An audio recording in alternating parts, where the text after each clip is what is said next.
नमस्कार दोस्तों आज पूरा भारतवर्ष भगवान श्री राम के मंदिर की प्राण प्रतिष्ठा में मगन है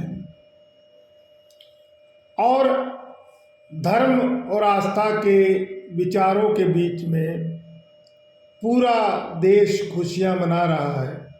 जो व्यक्ति अयोध्या नहीं जा सके उन्होंने अपने अपने शहरों के अंदर मंदिर की प्राण प्रतिष्ठा में भाग लेने के लिए यहीं से खुशियां मनानी शुरू की। लेकिन सवाल एक और भी है। वो सवाल है हमारी समस्याओं का, हमारे इनकम का, हमारे पेट की आग का। और इसके ऊपर कल धर्मेंद्र मलिक भारतीय किसान यूनियन राजनीतिक के मेन नेताओं में से जो है वो किसानों के खेतों तक गए।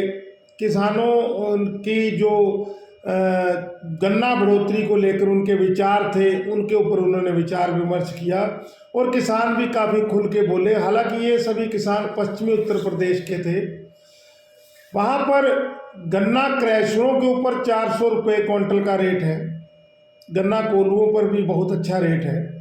और उसके पीछे का एक कारण जो बातचीत में नज़र आया वो ये है कि दिल्ली जैसा महानगर, मेरठ जैसा महानगर बिल्कुल पड़ोस में है और वहाँ पर गन्ने का रस शहरों के अंदर काफ़ी बिकता है और जो कि शायद 1-1.5 महीने बाद बिकना शुरू भी हो जाएगा। तो व्यापारियों ने अपना स्टॉक इकट्ठा करना शुरू कर दिया।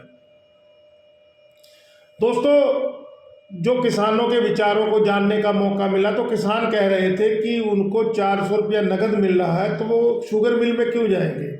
तो वैसे ही देने का प्रयास किया जा रहा था कि योगी सरकार ने जो 20 रुपये की बढ़ोतरी की है उस बढ़ोतरी के साथ में अब शुगर मिल को गन्ना आगे मिलेगा या नहीं मिलेगा ये तय नहीं। तो दोस्तों, यहाँ पर एक चीज़ मैं पहले बताना चाहूँगा क्योंकि हमारी भी गन्ना क्रैशर वालों के साथ बात हुई थी तो वो कह रहे थे कि क्योंकि गन्ना क्रैशरों की रिकवरी खुले में होती है और उसमें काफ़ी जो है गर्म जब किया जाता है रस को तो काफ़ी रस ऐसे उड़ जाता है। तो उनकी रिकवरी 7% बताई गई थी और शुगर मिल की रिकवरी 10% बताई गई थी। तो सबसे पहला सवाल ये है कि जब 7% वाला 400 का रेट दे रहा है तो जाहिर सी बात है घाटे में तो वो लेंगे नहीं। तो कैसे वो 400 का रेट दे रहे हैं। दूसरी बात देखिए, खरीद बेच के अंदर कितना बढ़िया सिस्टम सेट किया गया कि अगर आप गन्ना अपने बेसिक कोटे के अनुसार नहीं देते तो अगली बार आपका बेसिक कोटा घटा दिया जाएगा, मतलब कि आपको वो पर्चियों की रफ्तार नहीं मिलेगी।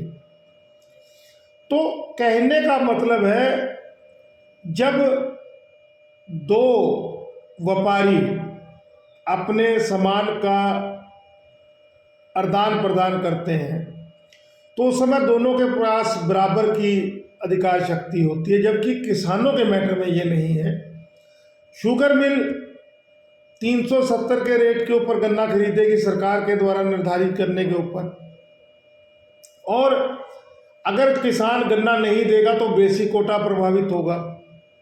तो इस कारण से ये एक माइनस पॉइंट आता है कि किसान जो है अपना गन्ना बेसिक कोटे के चक्कर में चाहे शुगर मिल को देने के लिए बाध्य हो, क्योंकि देखा गया है कि जो किसानों के पास 10-10, 20-20 एकड़ गन्ना खड़ा है अगर उनका बेसिक कोटा प्रभावित हो गया तो अगले वर्ष उनकी पर्चियां प्रभावित हो जाएंगी।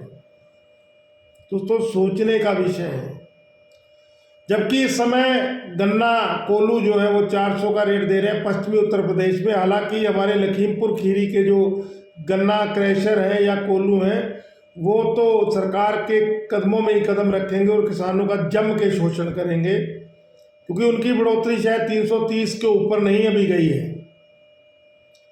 तो दोस्तों, इन सब चीज़ों के ऊपर विचार करते हुए भगवान श्री राम के मंदिर की प्राण प्रतिष्ठा करते हुए धर्म के रूप में तो सब लोग सेटिस्फाइड हो गए। राम का गुणगान बहुत ज़्यादा किया जा रहा है, लेकिन दोस्तों पेट भरने के लिए तो किर्त करनी पड़ेगी और आपको अपनी फसल को बेचना पड़ेगा, तभी तो पैसा आएगा, तभी तो परिवार चलेगा, तभी तो बच्चों का पालन पोषण होगा, तभी तो आपकी दवा दारू का प्रबंध होगा, तभी तो शादी ब्याह होंगे।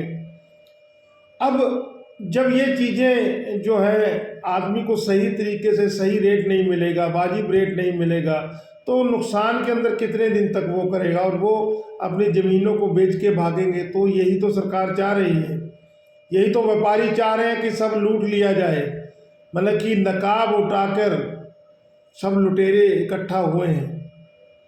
क्योंकि ये बेसिक कोटे वाला मैटर नहीं समझ आ रहा। जबकि हम लोग जब गन्ना बेचते हैं तो हम लोग जो है उससे पहले गन्ने का एक सर्वे किया जाता है, बताया जाता है कि इसके पास इतना गन्ना है, और उसमें एवरेज होती है कि भाई इसका 300 क्विंटल निकलेगा, 400 निकलेगा, 500 निकलेगा, 600 निकलेगा। लेकिन ये बेसिक कोटे के खेल में किसान को उलझाया जा रहा है। और दोस्तों, मैं ये चीज़ें आप लोगों को इसलिए कह रहा हूँ क्योंकि किसान के पास में खेती के अलावा और कोई रोजगार नहीं होता। हाँ, व्यापारी के पास में भी फसल खरीद के उसका व्यापार करने के अलावा शायद कोई रोजगार ना हो, लेकिन उनके पास इतनी जमा पूंजी होती है कि वो 1-2-4 साल बैठ के भी खा सकते हैं। हालांकि अपनी मानसिकता और अपनी नीयत के कारण बैठ के खाएंगे नहीं, लेकिन उनके जो है दिखावा बहुत होता है। हम नहीं लेंगे, हम जो है बंद कर देंगे। उनको पता है कि काश्तकार को बैंक का कर्जा देना है, उनको पता है काश्तकार को अपनी बेटी के हाथ पीले करने हैं। मजबूरियों का लाभ उठाया जाता है। और सबसे बड़ा दुर्भाग्य है कि हम लोग जानकर भी कुछ नहीं कर सकते। हालांकि किसान यूनियन, किसान नेता संघर्ष कर रहे हैं, लेकिन कब तक? बहुत ही शर्मनाक ये बात है। और इस शर्मनाक बात के ऊपर हम लोग फिर आपसे विनती करेंगे, क्योंकि हम लोग आप ही से विनती कर सकते हैं। कमेंट करिए, सुझाव दीजिए, और कुछ नहीं तो आज श्री राम का प्राण प्रतिष्ठा होने के बाद, मंदिर की प्राण प्रतिष्ठा होने के बाद ये भी कमेंट जरूर करिएगा कि राम राज्य आएगा कि नहीं आएगा। क्योंकि राम के राज्य में प्रजा अशांत नहीं हो सकती है, प्रजा दुखी नहीं हो सकती है। तो राम राज्य आएगा कि नहीं आएगा, या हम लोग किसी दूसरे धर्म को नीचा दिखाने के लिए अपने ही पैरों पे कुल्हाड़ी लगातार मारते रहेंगे, ये सोचने का विषय है दोस्तों। तो विनती है, लाइक, शेयर और कमेंट जरूर करिए, क्योंकि जब तक आप बोलोगे नहीं तब तक मेरे को नहीं लगता कि आपको कोई राहत देगा। बाकी आप लोग समझदार हैं।